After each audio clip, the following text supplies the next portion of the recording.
tempo, lead the dance, and he led it. It's something Coach Tony Ersland talked about as well. Basil didn't look tired the entire time. And he said that's the Army tough mentality. I mean, these guys are training to defend our country as we're on Military Appreciation Day here at Alumni Arena. But Basil's going to fight that full 7 minutes, not tired. This is what they train for, both off the mat, on the mat, and in the combat field as well. It's that Army tough where you're tired. They're probably just halfway through their own tank. Yeah, head coach Tony Ersland from Purdue and Donnie Vincent from the Bulls both referenced that Army is a tough out. Every single match you wrestle against them, if you were able to go all 7 minutes, you're going to have to battle for all 7 minutes. And then an interesting counter to that point from Army's head coach Kevin Ward, who said, look, it's great to be tough. It's great that everyone considers us to be a tough program, but we have to execute. I mean, the toughness only takes you so far. And so that philosophy is part of the reason that Army has been a program of acclaim and recognition in the National Wrestling Coaches Association as of late, because of their ability to not only just be a tough out, but also execute at a high level, earn themselves points, and then ultimately get victories. Here we are now, a minute through 149. And again, for the second time here today, we'll see Ike Ruble up against Trae McDaniel. Trae McDaniel, the number 28th ranked wrestler at this weight class in the country. And while no points have been earned yet, there's been quite a lot of action here out on the floor, with the Black Knights, as you saw there, currently holding a slim 1-point advantage after the first 3 bouts. Let's just break it down, folks. I know you were watching what you saw here. Both wrestlers were perpendicular to one another. If you want to get points, you got to be entirely parallel behind like a straight line. You saw a great job there from Purdue's Isaac Ruble, who, again, has only wrestled in 2 matches this year. 1 match about an hour ago, and then back a couple weeks ago at Gardner-Webb, where he's 2-0 so far this season. He's doing a great job of staying in the moment, keeping him at bay, and keeping his body in front of or on the side of Trae McDaniel, so he's not going to get points scored on him. We just talked about the toughness of Army. One of the most common characteristics to describe Ike Ruble is that he is a tough out. Ruble and McDaniel, main side here. McDaniel wanted the throw. Now they go down to the mat. Very quickly able to spin was Ruble, but McDaniel is able to earn the points on the takedown as he's able to execute that to perfection. And the number 28th ranked wrestler is now in a position of advantage with 30 seconds left to go in this first period. And as they slow things down, at least for a second, you'll see that still clinging to that advantage was McDaniel. Now they flip things around. Ruble wants to get him back. He's got that left leg, and he's going to drive him towards the mat as they go right in front of the Boilermaker bench. He's got him in a single leg, Vinny, and that's what you had to be careful for if you were McDaniel. He left his arm exposed. He left that leg exposed. And when you leave something like that, as we get a quick out here, you need to stay tight. You need to keep your legs together. He left something exposed, so when you go for a reversal, that's what you grab onto. That's what you grab to get your points back. That's what he's able to do, Ruble, and break out of that scenario to score there.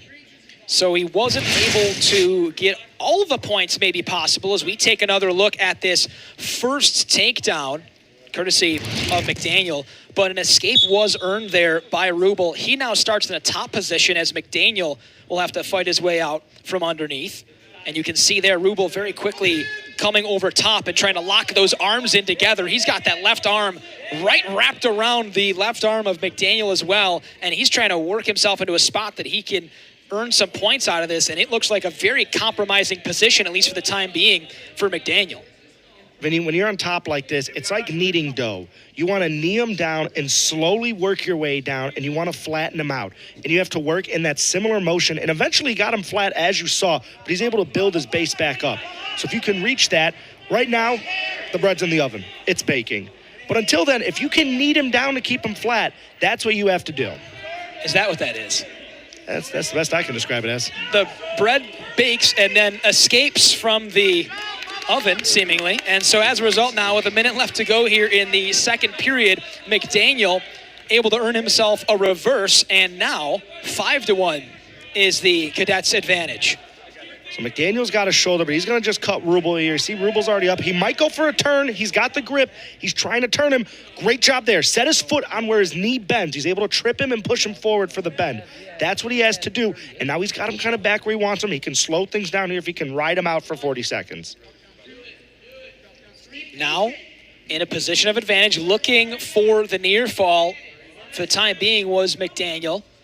Not going to get it there. Still adding up that riding time, though, which, of course, could come into play. That extra point awarded if you get over a minute of riding time at the end of the match, especially when it's close and nearly contested, really, really helps out as they continue to battle here with under 10 seconds to go in this second period. McDaniel maintains a spot on top as Ruble tries to spin around. And that will sound the buzzer as time expired, and more competitive action from these players. And you'll see here as this reversal extended the lead for McDaniel. Now, I just want to break down here for McDaniel, his offensive ability on that reversal. He takes his shot that's a little bit of a higher risk area there, because at any moment, all Ruble has to do is sprawl and push him away, and we're right back to neutral. Instead, McDaniel takes it. He's able to get that back leg, bring himself around for those quick 2 points. And again, in a close match like this, you're going to have to see what happens. It looks like we're going to review. Coach Kevin Ward is talking to referees about something. Vinny, I missed it. I don't know if you caught it, but it looks like we're going to review for something very briefly. Yeah, he wanted to have a bit of a conversation there at the table, and that'll be only the second time we've seen that here today. Is Coach Ersland and now Coach Ward have both gone out to the table to talk to our officials, Kendall Chrysler and Don Christensen, as we get underway here in period number 3 between Ike Ruble and the number 28 wrestler in the weight class, Trae McDaniel.